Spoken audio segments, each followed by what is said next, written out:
ریاست جموں کشمیر کے عوام بستے ہیں وہ 15 اگست جو بھارت کا نام نہاد یوم جمہوریہ ہے، آزادی ہے، اس کے خلاف جو ہے وہ احتجاج کر رہے ہیں اور پوری دنیا کو یہ باور کروا رہے ہیں کہ ہندوستان کا جو چہرہ ہے وہ مسلمانوں کے خلاف ہے اور مسلمانوں اور ریاست جموں کشمیر میں بسنے والی دیگر تمام جو مذاہب ہیں ان کی شناخت کو مٹانے والا ہے۔ 370 کے اقدامات آئینی جو ہندوستان کے غیر آئینی اقدامات ہیں اور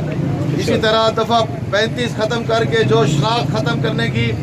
مودی نے کوشش کی، اس کو ریاست جموں کشمیر کے تمام عوام، گلگت میں بسنے والے، آزاد کشمیر میں بسنے والے، اسی طرح وادی میں بسنے والے، لیہ اور لداخ میں بسنے والے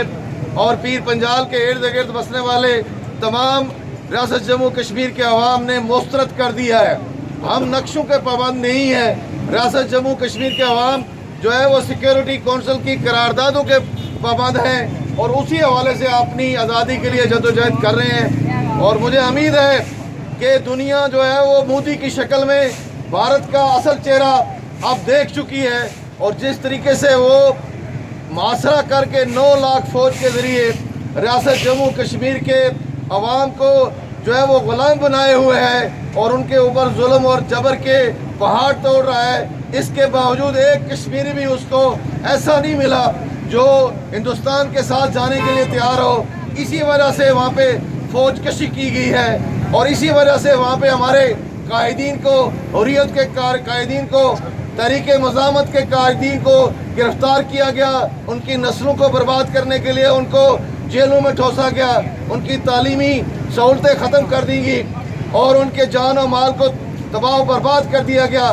ہم یہ جو کچھ کر رہے ہیں آج دنیا کو دکھانا چاہتے ہیں کہ بھارت ایک جمہوری ملک نہیں ہے بلکہ وہ ایک فسطائیت کا علمبردار ہے جس میں ہندو کے علاوہ کسی اور کو جینے کا حق نہیں ہے، اور یہی وہ بات ہے جس کے لیے تمام دنیا کے اندر، چاہے امریکہ ہے، چاہے یونائٹڈ کنگڈم ہے، برسلز ہے، پاکستان کے مختلف علاقوں اور پھر آزاد جموں کشمیر میں، گلگت بلتستان میں لوگ جو ہیں وہ ہندوستان کے اصل چہرے کو دنیا کو دکھانے کے لیے یہ احتجاج کر رہے ہیں، اور یہ احتجاج جو ہے اس بات کا مظہر ہے کہ کشمیری ہندوستان کے